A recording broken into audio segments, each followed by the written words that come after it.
Ma fiancée et ses parents se sont moqués de ma mère défunte devant tout le monde lors du dîner de répétition, alors j'ai annulé le mariage sur le champ, sans la moindre hésitation.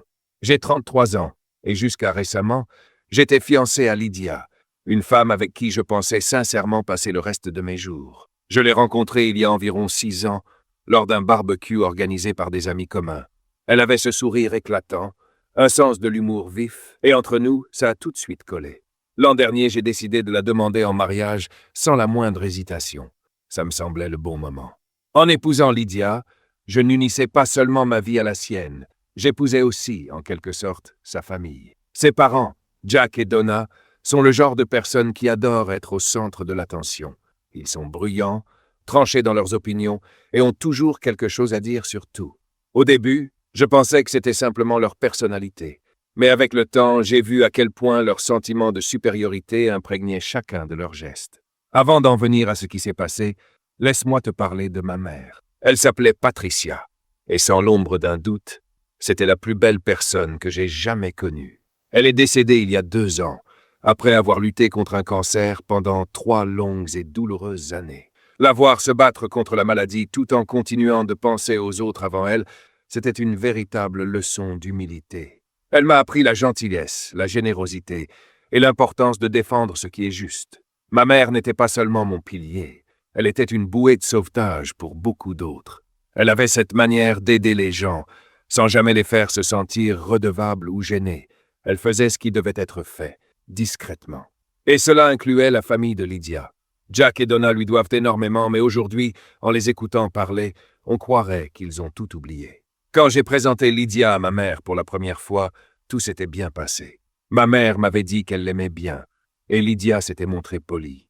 Mais plus notre relation avançait, plus je voyais que quelque chose clochait entre elles. Ce n'était jamais frontal, juste des petites remarques ici et là. Lydia disait que ma mère était trop présente, ou un peu trop encline à se mêler de tout. Ça me dérangeait. Mais je mettais ça sur le compte du stress ou de l'adaptation à une nouvelle famille. Pourtant, ma mère avait énormément fait pour sa famille. Il y a quelques années, leur restaurant était au bord de la faillite. Ma mère a co-signé un prêt pour les aider. Personne d'autre n'aurait pris ce risque, mais elle croyait en eux. Elle les a même aidés à réorganiser leurs finances et à monter un plan pour que le restaurant redevienne rentable. Et ça a marché. Le restaurant a survécu, et Jack et Donna ont pu sauver leur gagne-pain. Mais ce n'est pas tout. Quand leur four industriel est tombé en panne et qu'ils n'avaient pas les moyens de le remplacer, c'est ma mère qui a payé de sa poche. Elle ne voulait pas qu'ils perdent leur clientèle. Elle n'a jamais réclamé un centime, alors qu'elle aurait bien eu besoin de cet argent pour ses propres soins médicaux par la suite. Mais c'était ça, ma mère. Il y avait aussi Ryan, le frère aîné de Lydia. Il était sur le point d'abandonner l'université parce qu'il ne pouvait pas payer les frais de sa dernière session. Ma mère a tout couvert. Elle disait que l'éducation, c'était une chose que personne ne pourrait jamais lui enlever. Elle ne donnait pas seulement de l'argent, elle donnait de son temps, de son énergie. Elle passait des heures à aider la famille de Lydia, à faire les comptes, à garder les enfants de Ryan pour qu'ils puissent étudier. Et laisse-moi te dire une chose, jamais Jack, Donna ou Ryan ne l'ont vraiment remercié. Bien sûr, ils lui ont balancé quelques merci par politesse, mais sans aucune reconnaissance sincère. Ma mère, elle, s'en fichait. Elle n'a jamais rien fait pour qu'on la célèbre. Elle voulait simplement aider. Quand elle est morte, j'ai été brisé. Elle était tout pour moi. La perdre, c'était comme perdre une partie de mon âme. Lydia était là pour moi pendant les pires moments. Ou du moins, c'est ce que je croyais. Avec du recul, je réalise que son soutien tenait surtout du strict minimum. Elle me disait des choses comme « Tu dois tourner la page » ou « Ta mère n'aurait pas voulu que tu restes bloqué dans ton chagrin ». Et peut-être qu'elle avait raison. Mais sur le moment, ça ne réconfortait pas. Ça sonnait plutôt comme un rejet, comme si ma douleur dérangeait. À l'approche du mariage, j'ai commencé à voir de plus en plus de signaux d'alerte. Lydia devenait étrangement distante chaque fois que j'évoquais ma mère en lien avec la cérémonie. Par exemple, je voulais inclure un petit hommage à ma mère dans nos vœux, un geste simple et sincère. Mais Lydia avait balayé l'idée d'un revers de la main. « Tu ne crois pas que ça va rendre les gens tristes ? Un mariage, c'est censé être joyeux. » J'ai laissé couler. Je ne voulais pas déclencher une dispute. Mais ce genre de remarques s'accumulait, encore et encore. Et puis, il y avait les commentaires de Jack et Donna. Ils avaient cette façon de me parler avec condescendance, comme s'ils pensaient que Lydia épousait quelqu'un en dessous de sa valeur. Un jour, Jack a plaisanté en disant que Lydia améliorait sa vie en se mariant avec quelqu'un d'un milieu plus simple. Et Donna, elle, lâchait souvent des phrases comme « On fait tous des sacrifices pour l'amour » avec ce ton, comme si Lydia me faisait une faveur en acceptant de m'épouser. Ça faisait mal. Mais je n'ai rien dit, pour Lydia, pour éviter les vagues. Aujourd'hui, je regrette de ne pas avoir pris la parole plus tôt. Peut-être que je me serais épargné pas mal de souffrances. Mais à l'époque, je me répétais que tout irait mieux une fois le mariage célébré, une fois la poussière retombée. J'étais loin du compte. Avançons jusqu'à environ 1 mois avant le mariage. C'est là que tout a commencé à se désagréger pour de bon. Comme je l'ai mentionné, les parents de Lydia, Jack et Donna, avaient proposé d'organiser le dîner de répétition dans un restaurant chic qu'ils connaissaient bien. Au départ, j'ai trouvé ça généreux. Je me suis dit qu'ils essayaient peut-être de rattraper leurs remarques désobligeantes et les moments gênants pendant les préparatifs. Je me suis même convaincu, allez, c'est peut-être leur façon de montrer un peu de classe. Mais voilà le contexte. Ils ne se sont pas contentés d'offrir le dîner. Ils en ont fait tout un spectacle. Donna en parlait à tout bout de champ. On a mis tellement d'efforts pour que ce dîner soit parfait. Ce sera l'événement dont tout le monde parlera. Et Jack ne manquait pas une occasion d'ajouter son grain de sel. Ce restaurant est l'un des meilleurs du coin. Vous avez de la chance qu'on ait pu le réserver. Peu à peu, ce dîner commençait à ressembler moins à un cadeau et plus à un moyen pour eux de flatter leur ego. Mais bon, moi, je restais concentré sur le mariage. Alors je les ai laissés gérer le dîner de répétition. Grosse erreur. À mesure que la date approchait, les vrais visages de Jack et Donna se révélaient. Chaque conversation tournait aux commentaires à double tranchant, à la remarque passive-agressive. Un exemple? Quand j'ai voulu confirmer la liste des invités pour le dîner, Donna a levé les yeux au ciel. « On s'en occupe, Michael. Inutile de te stresser pour les détails. Contente-toi d'être là et de profiter. » Un détail, peut-être. Mais ça m'a profondément agacé. Ce dîner, c'était censé être notre événement, non? Lydia et moi aurions dû avoir notre mot à dire sur les invités. Et le menu? Une autre affaire. Donna ne cessait de répéter qu'ils organisaient une expérience gastronomique haut de gamme. On a demandé au chef de créer quelque chose de vraiment spécial. Rien à voir avec ce qu'on peut trouver dans ta ville natale, Michael. Cette dernière phrase, c'était sa préférée. Chez toi. Une pique déguisée, toujours là pour me rappeler que je ne venais pas du même monde qu'eux. Moi, je viens d'une petite ville ouvrière, et il ne me laissait jamais l'oublier. J'ai essayé de faire abstraction, de me concentrer sur l'essentiel. Je me répétais sans cesse, ce n'est qu'une soirée, souris, acquiesce, et passe à autre chose. Mais même Lydia avait commencé à se comporter étrangement. Elle avait toujours eu cette tendance à prendre le parti de ses parents, mais dans les semaines qui ont précédé le dîner, c'était devenu pire. Chaque fois que j'exprimais une idée ou une inquiétude, elle balayait ça d'un revers de main. « Michael, tu te prends trop la tête. Mes parents savent ce qu'ils font. » Mais le problème, ce n'était pas que le dîner. C'était ce sentiment lancinant d'être un étranger dans ma propre relation. Il me faisait sentir comme si j'avais de la chance d'être simplement dans la pièce. Comme si je devais être reconnaissant que Lydia accepte de m'épouser. Et Lydia, elle ne prenait jamais ma défense. Au contraire, elle alimentait le malaise, riait avec eux ou me tournait en dérision dès que j'abordais le sujet. Une semaine avant le dîner, il y a eu un incident qui aurait dû être un énorme signal d'alarme. Lydia et moi étions chez ses parents, en train de finaliser quelques détails pour le mariage. Donna était en mode tout contrôle, feuilletant des plans de table et des arrangements floraux comme si elle organisait un événement royal. À un moment, j'ai proposé de simplifier les centres de table, d'opter pour quelque chose que ma mère aurait adoré. Donna n'a même pas levé les yeux de son classeur. Elle a juste dit « Oh, Patricia avait des goûts particuliers, n'est-ce pas? Mais c'est le jour de Lydia. Restons modernes, tu veux bien ?» Je suis resté figé. C'était une pique subtile, mais elle m'a frappé de plein fouet. Et Lydia? Rien.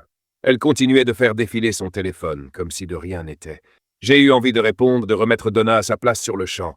Mais je ne voulais pas déclencher une dispute. Alors j'ai ravalé ma fierté. Je me suis tu. Avec le recul, je déteste ne pas avoir réagi. C'est comme si chaque petite insulte, chaque mépris discret s'accumulait. Et moi, je laissais passer, pensant préserver la paix. Je croyais bien faire. Le jour du dîner de répétition est enfin arrivé. Et dès le matin, je sentais déjà cette tension sourde dans l'air. Lydia et moi avons pris la voiture ensemble pour aller au restaurant. J'ai tenté de détendre l'atmosphère avec un peu de bavardage, mais elle restait silencieuse, les yeux rivés sur son téléphone, répondant à peine. Quand je lui ai demandé si elle était excitée, elle a juste haussé les épaules. « C'est juste un dîner, Michael, te prends pas la tête. Juste un dîner. Vraiment ?» En arrivant, Jack et Donna étaient déjà sur place, comme s'ils étaient les hôtes d'une soirée de gala. Jack, planté près de l'entrée, serrait la main des invités en les accueillant, pendant que Donna donnait des ordres au personnel. Toute la scène ressemblait davantage à un événement d'entreprise qu'à une réunion de famille. Le restaurant était outrageusement chic, nappe blanche lustre, service impeccable, le grand jeu. Le genre d'endroit qui crie « Regardez comme nous sommes importants ». Et moi, au milieu de tout ça, je me sentais encore plus à côté de la plaque. À mesure que les invités arrivaient, quelque chose m'a frappé. La grande majorité venait du côté de Lydia. Du mien? Peut-être 3 ou 4 personnes, mon père, ma sœur, quelques amis proches et cousins. Le reste, des parents de Lydia ou des collègues de travail de ses parents. Ils avaient transformé le dîner de répétition en une opération de relations publiques. J'ai pris Lydia à part. « Pourquoi ma famille est si peu représentée ?» ai-je demandé. Elle m'a lancé ce regard agacé et m'a répondu « Michael, ta famille est petite. Mes parents devaient bien remplir la salle. Ce n'est pas si grave. Voilà. » C'était toujours ça, sa réponse. « Ce n'est pas si grave. » J'ai ravalé mes mots, je suis retourné discuter avec les invités. Mais au fond de moi, je savais. Ce dîner n'avait jamais été pour nous.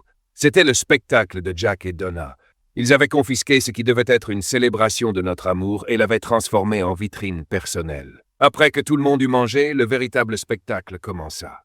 Les discours. Et évidemment, Jack fut le premier à prendre la parole. Il saisit le micro comme s'il s'apprêtait à donner une conférence devant une assemblée de professionnels et non à parler du mariage de sa propre fille. Il s'éclaircit la gorge et lança « Bienvenue à tous. Ce soir, il s'agit de célébrer l'union de 2 familles, notre chère Lydia et bien sûr Michael. » Il prononça mon prénom comme si chaque syllabe lui laissait un goût amer. J'étais assis là, tentant de rester impassible, mais chacune de ses phrases était un affront à peine dissimulé. Il commença à vanter à quel point il était fier de Lydia, à quel point elle avait toujours été la star de la famille. Elle a toujours su ce qu'elle voulait dans la vie, et elle a tout fait pour l'obtenir. Et maintenant, elle épouse quelqu'un qui saura la garder les pieds sur terre, ajouta-t-il avec un sourire en coin. Il eut ce petit rictus narquois, et je jure que quelques personnes rirent doucement. Je le fixais, me demandant si j'avais bien entendu.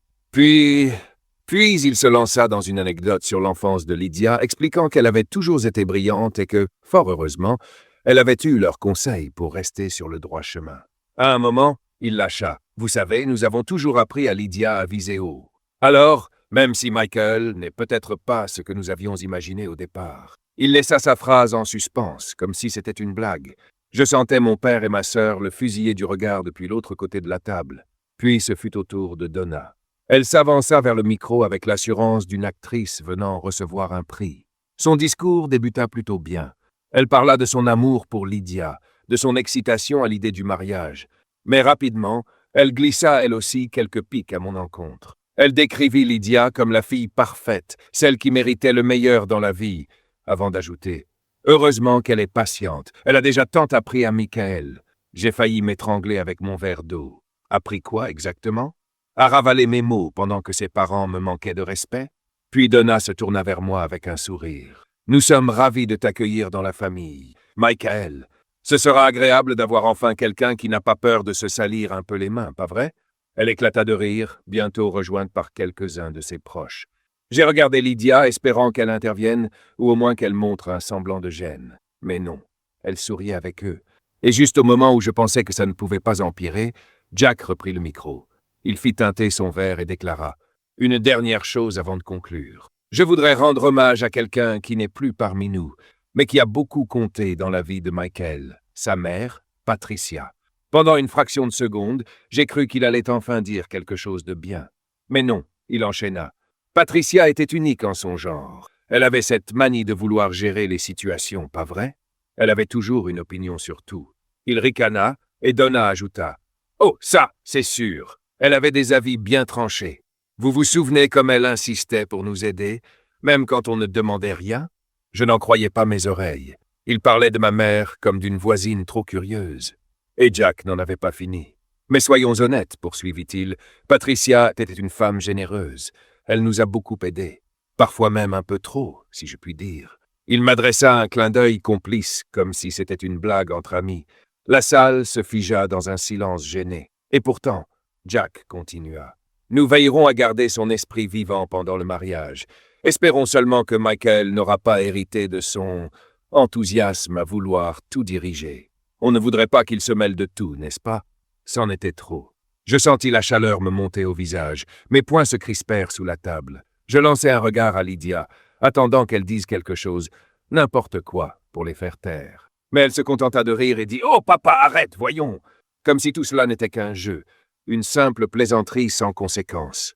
Mais ce n'était pas drôle. C'était une insulte à la mémoire de ma mère, faite devant une salle pleine de gens. Et Lydia riait avec eux. Je n'arrivais pas à y croire. Le pire, c'est que Jack et Donna pensaient sincèrement être charmants. Ils affichaient ce sourire suffisant, comme s'ils croyaient que tout le monde riait avec eux. Mais en balayant la pièce du regard, je voyais bien que ce n'était pas le cas. Quand Jack s'est enfin assis, la tension dans la salle était si épaisse qu'on aurait pu la trancher au couteau. Le cliquetis des fourchettes et des verres a repris timidement. Les gens tentaient maladroitement de tourner la page après ce désastre de discours. Lydia s'est penchée vers moi et a chuchoté. « Ça va ?» Son ton était léger, comme si elle me demandait si je voulais un peu plus d'eau. Pas si j'étais au bord de l'explosion. Je ne l'ai même pas regardé. Je me suis contenté d'un hochement de tête, la mâchoire si serrée que j'ai cru que mes dents allaient se fendre. Et puis Donna s'est approchée de notre table. « Michael, a-t-elle dit d'une voix mielleuse, j'espère que tu ne l'as pas mal pris. Jack et moi voulions juste ajouter un peu d'humour à la soirée. C'était pour s'amuser. C'est là que quelque chose s'est brisé en moi. Je ne pouvais plus me taire. Je me suis levé d'un coup, la chaise raclant bruyamment le sol derrière moi. « Tu es sérieuse, là ?» ai-je lancé, la voix basse mais tremblante de colère. Et voilà, j'étais debout, au beau milieu du dîner de répétition, la chaise encore un peu bancale derrière moi. La pièce entière s'était figée, comme si quelqu'un avait coupé le son. Tous les regards étaient braqués sur moi. Mais je m'en fichais. Mon cœur battait à tout rompre et mon visage était brûlant. Je ne pouvais pas laisser passer ça. Les moqueries de Jack et Donna sur ma mère, c'était déjà beaucoup trop. Mais cette fausse excuse de Donna, c'était la goutte de trop. « Tu es sérieuse ?» ai-je répété, les yeux rivés sur Donna. Elle est restée figée une seconde, sans doute surprise que je l'affronte vraiment. Jack a levé les yeux de son verre, comme si je venais de l'insulter personnellement. Lydia, assise à côté de moi, a murmuré « Michael, arrête !» Mais je ne l'ai pas écouté. Qu'on soit bien clair, ai-je dit, ma voix plus forte maintenant. Vous avez passé toute la soirée à lancer des pics bon marché sur ma mère, la femme qui a aidé votre famille quand plus personne ne le faisait. Et maintenant, vous prétendez que c'était juste pour rire? Tu trouves ça normal? Jack s'est renfoncé dans sa chaise, les bras croisés. « Détends-toi, Michael, a-t-il dit avec un sourire narquois. Tu exagères, c'était juste pour s'amuser. Pour s'amuser? Ai-je répliqué. Tu l'as traitée d'envahissante. Tu as dit qu'elle en faisait trop. Tu t'es moqué de sa générosité comme si c'était un défaut. Et ça, c'est censé être drôle? La tension était insoutenable. Je voyais quelques cousins de Lydia baisser les yeux vers leurs assiettes, mal à l'aise. Mon père, lui, fixait Jack avec une intensité à faire frémir, comme s'il allait se lever pour le frapper. Ma sœur avait les bras croisés et lançait un regard noir à Donna, prête à intervenir à son tour. Donna a tenté un rire nerveux. « Oh, Michael, ne sois pas si susceptible. On partageait juste quelques anecdotes. Tout le monde sait que Patricia aimait bien prendre les choses en main. » Je n'en croyais pas mes oreilles. « Prendre les choses en main ?»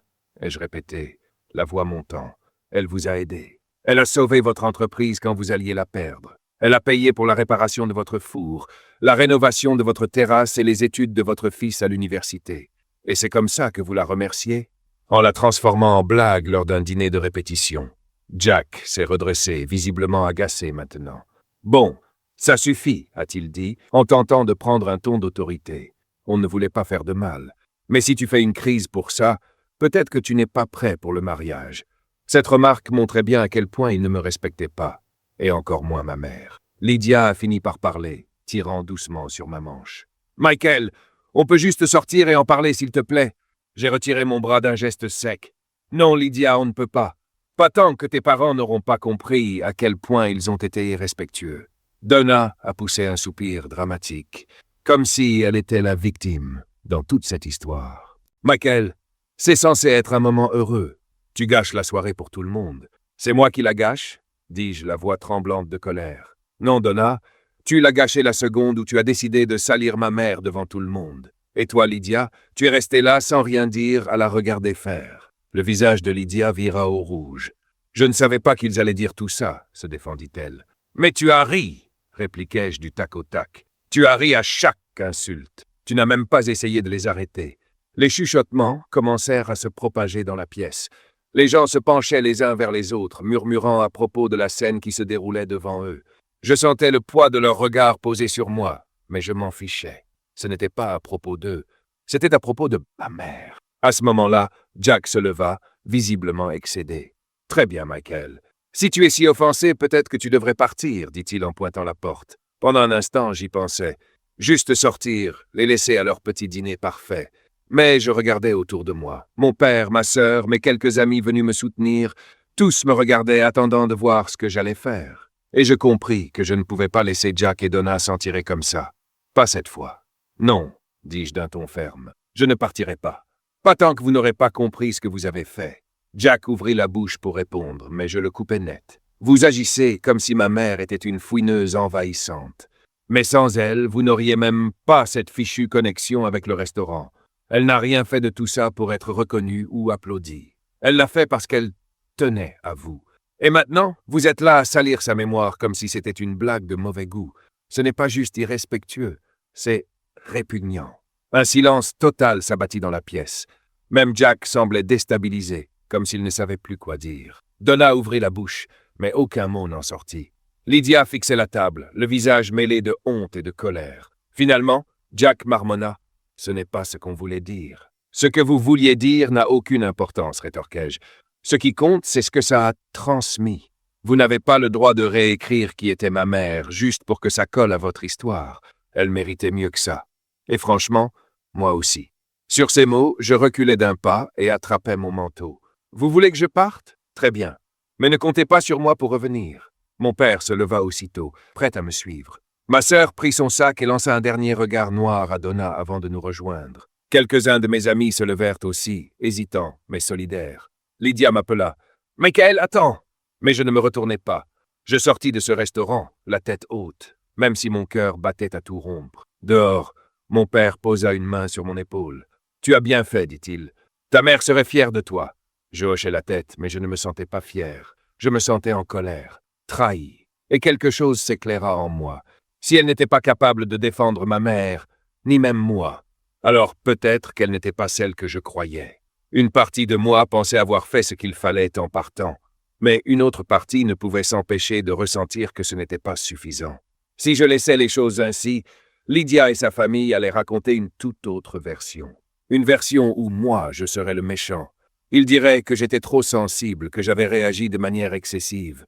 Non, je ne pouvais pas les laisser faire ça. Ce n'était pas juste une histoire personnelle, c'était l'histoire de ma mère, de sa mémoire, de ce que je défendais.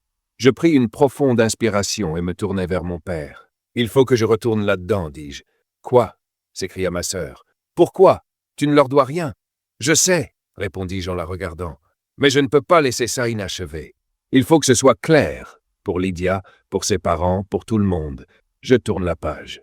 Définitivement. » Mon père hésita, puis acquiesça d'un signe de tête. « Si c'est ce que tu dois faire, on te soutiendra. »« Non, » dis-je en secouant la tête. « C'est quelque chose que je dois faire seul. » Ma sœur semblait sur le point de protester, mais elle se ravisa. Je me retournai et marchai de nouveau vers le restaurant.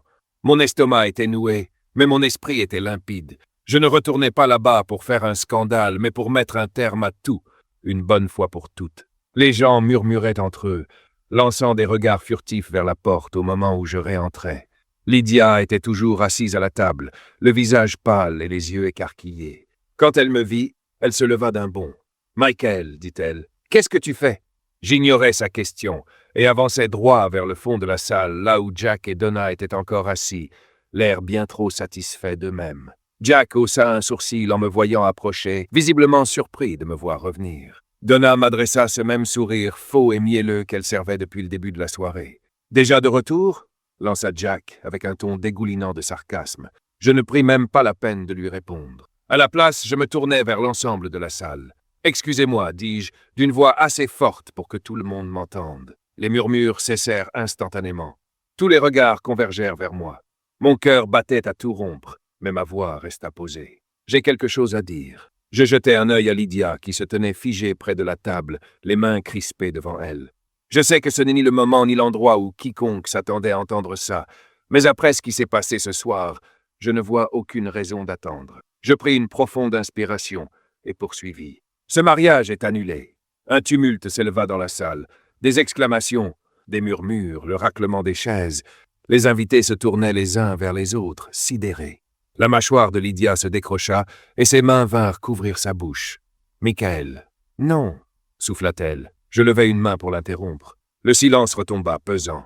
Même le personnel de service s'était figé dans les coins de la pièce. Je me tournai de nouveau vers les invités. « Il ne s'agit pas seulement de ce soir, dis-je. Il s'agit de la famille dans laquelle j'allais entrer. Une famille qui ne me respecte pas, qui ne respecte pas ma mère, et qui piétine les valeurs avec lesquelles j'ai grandi. Je ne peux pas, et je ne veux pas, passer le reste de ma vie à être traité de cette façon. » Jack retrouva enfin sa voix. « Tu fais une énorme erreur, gamin, » lança-t-il condescendant. « Tu jettes tout ça pour rien. » Je lâchai un rire amer. « Pour rien? Tu penses que manquer de respect à ma mère, c'est rien? Me traiter comme si je valais moins, c'est rien? Non, Jack. L'erreur aurait été d'aller jusqu'au bout de ce mariage et de m'attacher à une famille qui ne me mérite pas. » Donna avait l'air au bord des larmes, ou peut-être juste terriblement embarrassée que leur petit théâtre ait explosé en plein vol. « Michael, » dit-elle d'une voix tremblante, « ne prenons pas de décision sur un coup de tête. Parlons-en demain, une fois que tout le monde se sera calmé. »« Non, » répondis-je fermement. « On n'en parlera pas demain. On n'en parlera plus jamais. C'est terminé. » Je me tournai vers Lydia une dernière fois. Son visage était ravagé par les larmes, et elle semblait ne plus savoir si elle devait crier ou supplier. Je fis demi-tour et repartis vers la porte, chacun de mes pas résonnant dans le silence tendu. Alors que je tendais la main vers la poignée, j'entendis Lydia m'appeler une dernière fois. « Michael, s'il te plaît, ne fais pas ça !» Je m'arrêtai une seconde, la main posée sur la porte, puis me retournai et répondis « C'est déjà fait. » Quitter ce restaurant, c'était comme arracher un pansement. Oui, ça piquait. Mais ce que je ressentais surtout, c'était un immense soulagement. C'était fini. Le mariage, le manque de respect permanent, le sentiment d'être toujours relégué au second plan dans une famille que j'étais censé rejoindre. Tout cela appartenait désormais au passé. Le lendemain matin, les vraies conséquences commencèrent à tomber. Je me suis réveillé avec une centaine de messages non lus sur mon téléphone. La plupart venaient de Lydia, quelques-uns de Jack et de Donna, et même 2 ou 3 de membres de sa famille que je connaissais à peine. Le ton variait entre la supplication désespérée et la colère pure. Les messages de Lydia étaient remplis d'excuses. « Je suis désolé, Michael. Je ne voulais pas te blesser. Parle-moi, s'il te plaît. » Ceux de Jack, eux, étaient bien plus agressifs. « Tu nous as humiliés devant tout le monde. Tu vas le regretter. » Et Donna? Elle jouait les victimes. « Je n'arrive pas à croire que tu aies fait ça à Lydia. Elle ne méritait pas ça. » Je n'ai répondu à aucun d'entre eux. En milieu d'après-midi, Lydia est venue chez moi. Je savais qu'elle viendrait. Je m'y étais préparé toute la journée, mais ça n'a rien rendu plus facile. Quand j'ai ouvert la porte, elle avait l'air de ne pas avoir dormi de la nuit. Ses yeux étaient rouges et son visage gonflé à force de pleurer. Elle portait encore la robe de la veille, comme si elle était rentrée chez elle et s'était effondrée directement dans son lit. « Michael, » dit-elle doucement, la voix tremblante, « est-ce qu'on peut parler, s'il te plaît ?» Je croisai les bras et m'adossai contre l'encadrement de la porte. « De quoi est-ce qu'on pourrait bien parler, Lydia? Je crois que j'ai été assez clair hier soir. » Elle eut un sursaut, comme si je l'avais giflée. Mais elle ne recula pas. « Je sais que tu es en colère, et tu as toutes les raisons de l'être, dit-elle. Mais on peut arranger ça. On peut s'en sortir. » Je secouai la tête. « Tu ne comprends pas, hein? Ce n'est pas quelque chose qu'on peut juste arranger. » Elle essuya ses yeux du revers de la main, sa voix se brisa. « J'avais peur. D'accord? Je ne savais pas quoi faire. »« Peur de quoi ?» lançai-je, la frustration montant en moi comme une vague. « Peur de contrarier tes parents? Peur de faire une scène ?» Elle resta muette. Elle se contenta de rester là en pleurs, tandis que je la fixais, attendant un mot, un geste, n'importe quoi qui me prouverait qu'elle comprenait vraiment ce qu'elle avait fait. Mais rien ne vint. Ses yeux s'écarquillèrent, et elle fit un pas vers moi. « S'il te plaît, Michael, murmura-t-elle, ne fais pas ça. On peut s'en sortir. Je parlerai à mes parents. Je leur demanderai de s'excuser. Juste, ne termine pas comme ça. » Je secouai à nouveau la tête. « Ce n'est pas seulement à propos de tes parents, Lydia. C'est toi le problème. Hier soir, j'ai vu qui tu étais vraiment, et je ne peux pas l'ignorer. Je mérite mieux que ça. » Elle me regarda quelques secondes, pétrifiée, et son visage s'effondra sous le poids de la vérité. Un samedi après-midi, je faisais du tri dans la vieille boîte à souvenirs de ma mère. C'était un objet précieux que j'avais gardé depuis sa disparition. À l'intérieur, il y avait son collier préféré, une paire de boucles d'oreilles qu'elle portait à l'église et un petit médaillon délicat contenant une photo de ma grand-mère. Ce médaillon avait traversé les générations, transmis de mère en fille. Ma mère me l'avait donné avant de mourir. Elle m'avait dit « Un jour, tu sauras à qui il faut le donner ». Je l'avais toujours gardé précieusement dans la boîte. Ce n'était pas juste un bijou. C'était une partie d'elle, une trace de notre histoire familiale. Mais ce jour-là, quand j'ai ouvert la boîte, le médaillon avait disparu. Au début, j'ai cru rêver.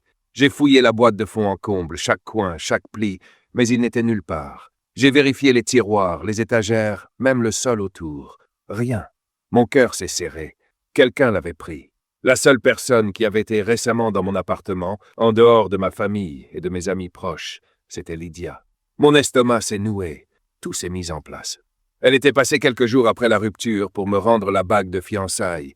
Elle avait demandé à utiliser la salle de bain avant de partir. Je n'avais rien suspecté sur le moment. Mais maintenant, tout avait un sens.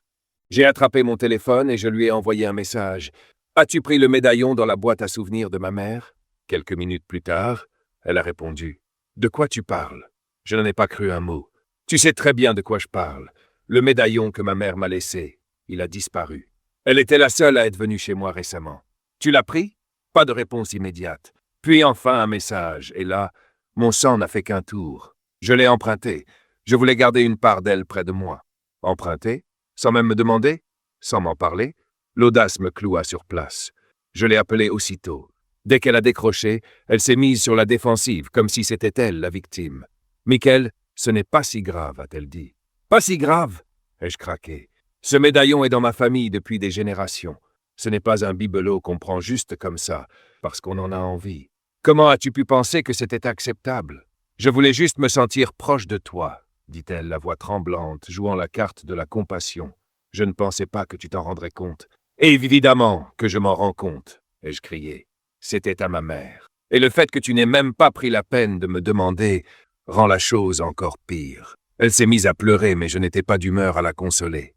Où est-il? Ai-je exigé. Chez mes parents, avoua-t-elle entre deux sanglots. Je ne voulais pas le perdre, alors je l'ai laissé là-bas en sécurité. C'en était trop. Tu as pris quelque chose qui ne t'appartenait pas, quelque chose qui compte bien plus que tu ne pourrais jamais le comprendre. Et tu l'as laissé chez tes parents? Tu plaisantes? Je suis désolé, murmura-t-elle. Désolé ne suffit pas, répondis-je, le ton glacé. Je viens le récupérer maintenant. 1 heure plus tard, j'arrivais devant la maison de Jack et Donna. Ma colère n'avait fait que croître pendant le trajet. Quand j'ai frappé à la porte, j'étais prêt à exploser. Donna a ouvert. Son sourire faux et mielleux s'est fané dès qu'elle a vu mon visage. « Michael, dit-elle prudemment, qu'est-ce que tu fais là? »« Je viens récupérer le médaillon de ma mère, » ai-je dit sans détour. Lydia m'a dit qu'il est ici. Le visage de Donna est passé de l'étonnement à l'agacement. « Lydia a pris un médaillon? Pourquoi elle ferait? Va juste le chercher, l'ai-je coupé. Elle a plissé les yeux, mais s'est écartée pour me laisser entrer. Quelques minutes plus tard, Lydia est descendue, le médaillon à la main. Ses yeux étaient rouges, son visage boursouflé de larmes, mais je n'y ai prêté aucune attention. Tout ce que je voyais, c'était le médaillon, pendu au bout de ses doigts comme s'il ne valait rien. « Tiens, » dit-elle en me le tendant. Je l'ai arraché de sa main, l'ai examiné, vérifié que c'était bien le bon. Satisfait, je l'ai glissé dans ma poche et me suis tourné vers la porte. « Oh, Michael, attends, » dit-elle, la voix désespérée. « Je ne voulais pas te blesser. Je voulais juste le sauver, ai-je coupé. Mais ce que tu as fait, Lydia, c'est voler. Voler à moi, voler à ma mère. Comme si ce que tu avais déjà fait ne suffisait pas. » Son visage s'est effondré, elle s'est remise à pleurer. Mais je n'ai pas cédé. J'ai franchi la porte, que j'ai claquée derrière moi. Dans les jours qui ont suivi, j'ai bloqué son numéro, supprimé ses messages et coupé tous les ponts. J'en avais fini avec elle, avec sa famille, avec tout le chaos qu'ils apportaient dans ma vie. Annuler le mariage avait été une décision difficile. Mais ça c'était le dernier clou dans le cercueil. Et aussi épuisant que cela était, c'était enfin une forme de clôture. Je m'étais défendu. Pour moi, pour ma mère, pour les valeurs qu'elle m'avait transmises. Et pour la première fois depuis longtemps, je me suis senti en paix.